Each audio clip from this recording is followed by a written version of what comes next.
Hello, in this video I want to show you how to change password for your HUAWEI MateBook E with Windows 11. So to begin, we'll need to open the Start Windows menu. Here, go for the settings, click on your profile picture. That way you'll see the sign-in options, and right here is the PIN. If you click on it, you'll be able to change it. So first, you'll need to write your main PIN and then enter new PIN 2 times. Click on OK.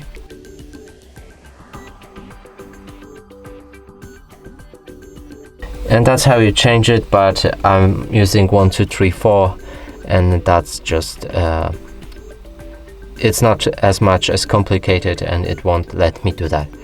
But if you're using different PIN, you'll be able to change it like that. And that's it for this video. Hope you like it. Please consider subscribing to our channel, leave a like and a comment below.